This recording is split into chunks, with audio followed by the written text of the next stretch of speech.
Bem-vindos, criaturas de Deus, ao CSA de Olho na Jurisprudência. Somos as inteligências artificiais da Fê e do Tiago e vamos analisar os informativos da semana. Bom, e já começamos hoje com uma provocação daquelas. É possível alguém participar de uma fraude num contrato, tipo uma mentira mesmo, e anos depois usar essa própria mentira no tribunal a seu favor para anular o negócio? Pois é, e sair ganhando ainda por cima, né? Hoje o STJ diz que sim, e a gente vai entender direitinho o porquê. É o tipo de decisão que vira a cabeça de qualquer um. Total. Hoje a gente vai mergulhar no informativo de jurisprudência número 885 do Superior Tribunal de Justiça. Ele foi publicado no dia 22 de abril de 2026. E a nossa missão aqui vai muito além de ficar só lendo ementa, né? A gente vai traduzir essas decisões super técnicas das turmas e sessões do STJ para um conhecimento prático. Exato, decifrar mesmo como isso tudo impacta desde, bilhões nos cofres públicos até a nossa vida privada e o mundo digital. Isso aí, porque o direito não é estático. Então, vamos começar olhando para o Estado.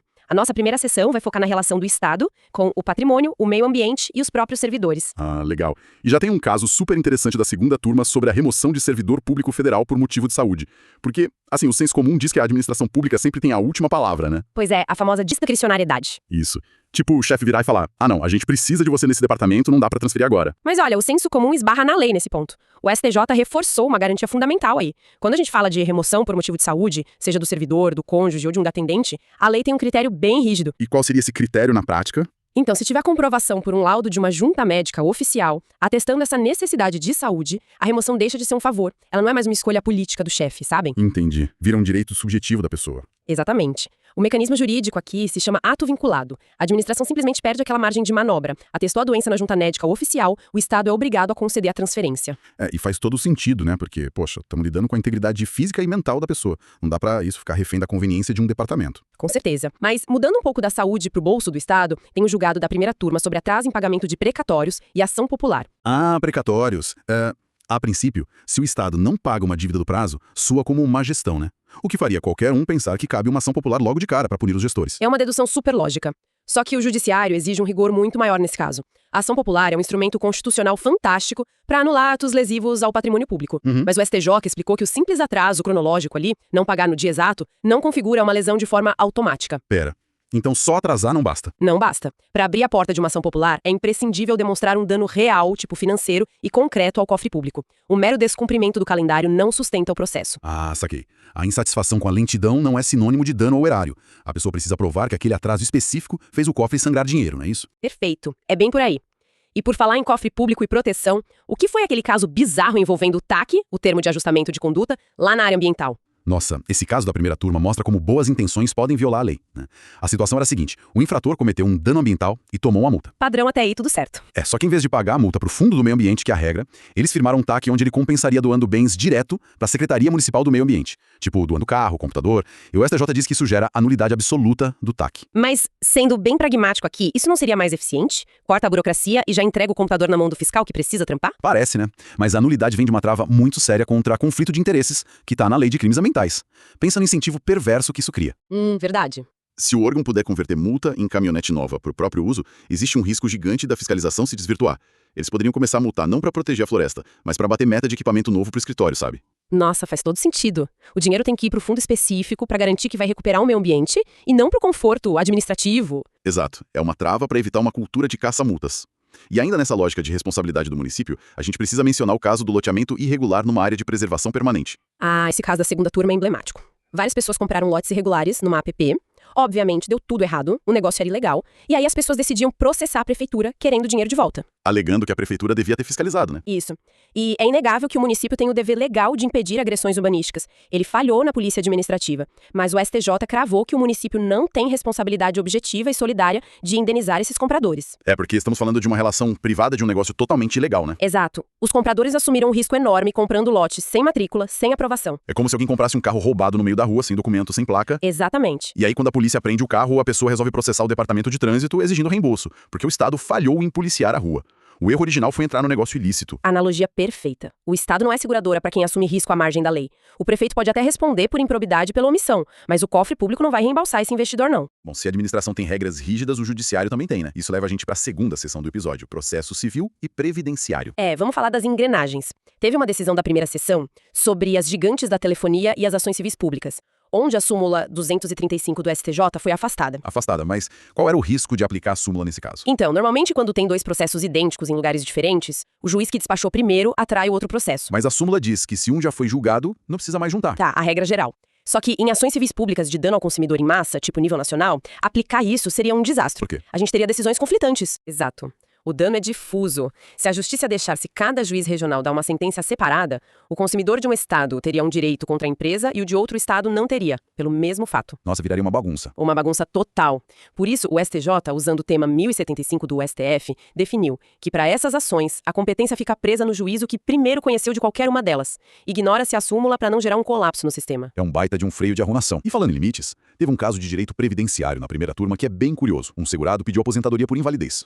Aí o tribunal olhou e disse, olha, você não tem direito à aposentadoria, mas para você não sair de mãos abanando, a gente vai te dar um auxílio acidente de ofício, pela fungibilidade. E o STJ derrubou isso, né? Derrubou. Muita gente pode se perguntar, mas, o juiz não pode ser criativo para ajudar o cidadão?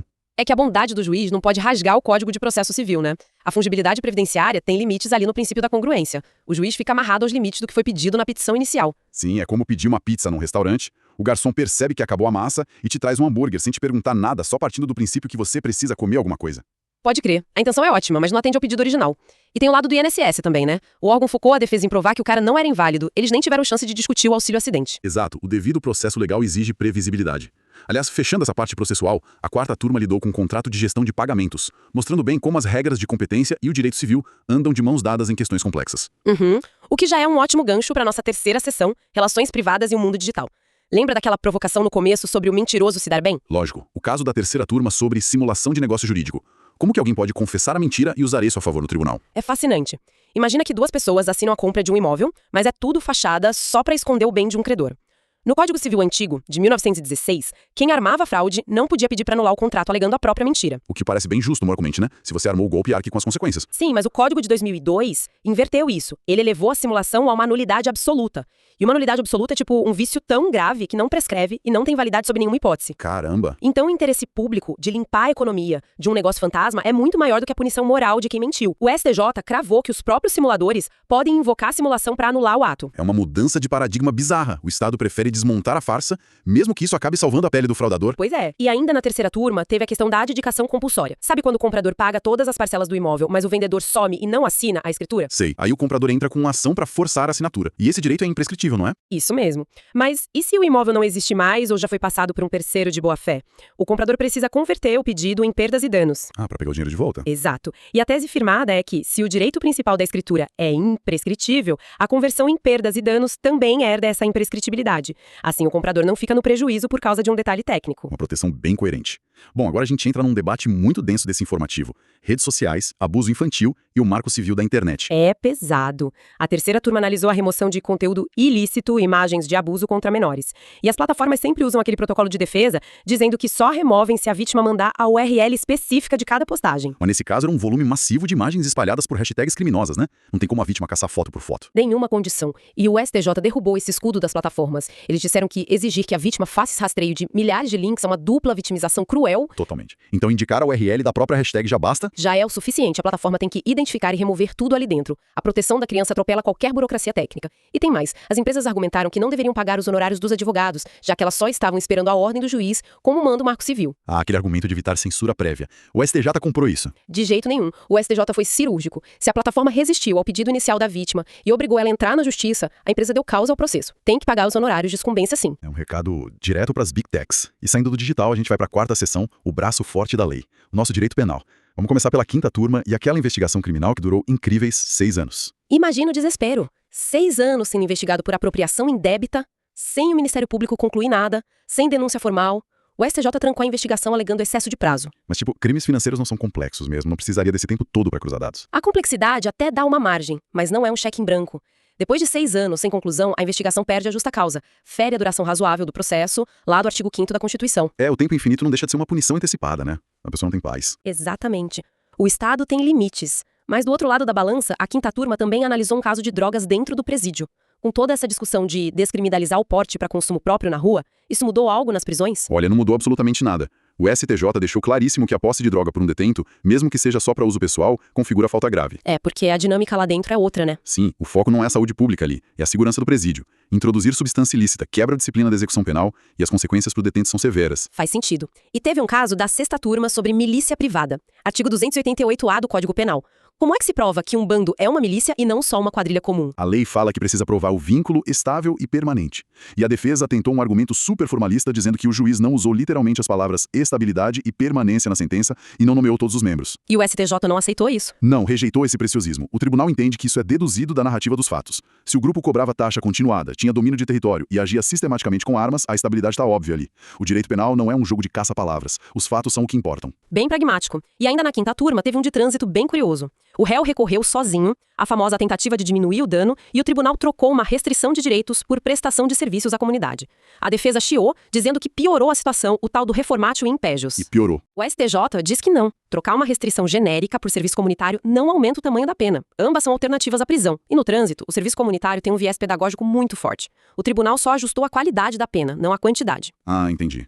E para fechar a parte penal, a gente tem o caso da prisão domiciliar na sexta turma. Tráfico interestadual. A mãe consegue a domiciliar para cuidar do filho, mas a polícia descobre que ela viajou para outro estado ou saiu de casa rapidinho. Perde o benefício na hora. Depende muito da proporcionalidade. O STJ falou que uma ausência física momentânea não gera revogação automática. O juiz tem que ponderar. O objetivo ali é a proteção da criança. Se revogar o benefício cegamente por um erro de poucas horas da mãe, quem vai ser punido de verdade é a criança. Claro, não dá para operar a justiça como se fosse um robô que aperta um botão e revoga tudo sem olhar o contexto. Exato. E com isso chegamos na nossa quinta e última sessão, os precedentes que ficam. Aquelas teses de recursos repetitivos que vão destravar processos no Brasil inteiro. Qual foi a afetação da primeira sessão? Foi o tema 1426. E olha, esse é um gigante financeiro. O STJ vai definir se a pessoa pode pedir a complementação de valores de correção monetária bem no meio do cumprimento de sentença contra a Fazenda Pública. Tá, vamos desempacotar isso para quem tá ouvindo. A gente sabe que o governo demora para pagar precatório e a inflação vai comendo o valor. Por que essa urgência de pedir complementação agora? É que por muito tempo o governo usava índices tipo ATR, que não cobriam a inflação real. Aí o STF julgou uns temas gigantes, tipo 810, 1170, e disse que esses índices antigos eram inconstitucionais. Mandou usar IPCAE ou Selic. Ah, entendi. Aí gerou um passivo enorme. Quem já tava na fila quer receber a diferença. Precisamente. O credor olha as decisões do STF e fala, opa, meu cálculo foi feito com um índice ruim, eu quero a diferença. E o STJ vai decidir se a regra processual permite fazer esse puxadinho de correção no processo que já está rodando ou se tem algum obstáculo como a coisa julgada. Caramba, você vai envolver bilhões de reais nos estados. É a definição macroeconômica rolando nos tribunais. Exatamente. E é incrível ver como essa jornada toda de hoje mostra que o direito respira, né? A gente viu o sistema aceitando a mentira num contrato para proteger a economia, tentando limitar o sofrimento de uma investigação sem fim e redefinindo bilhões em correção monetária. É o desafio constante de aplicar aquele texto frio da lei numa sociedade que muda as regras e a comunicação o tempo todo. Especialmente no digital, como vimos na caça por conteúdos criminosos infantis. Sem dúvida. O que me deixa com uma provocação final gigante pro pessoal que nos ouve, pensando nesse lance das hashtags. Manda. Se a justiça já entende que apontar um termo genérico, uma hashtag, basta para derrubar um conteúdo em massa e com essa facilidade insana de cometer crimes na internet hoje, será que num futuro bem próximo a gente não vai ver o próprio poder judiciário operando inteligências artificiais preventivas? Tipo, ferramentas para bloquear hashtags antes mesmo do conteúdo viralizar? Nossa, agindo na velocidade de um clique. É uma perspectiva que assusta, mas é fascinante. Fica aí a reflexão para todo mundo pensar. Pois é. Bom, foi um prazer imenso desbravar mais este informativo e desatar todos esses nós jurídicos. Continuem atentos e de olho na jurisprudência. Um abraço e até a nossa próxima imersão.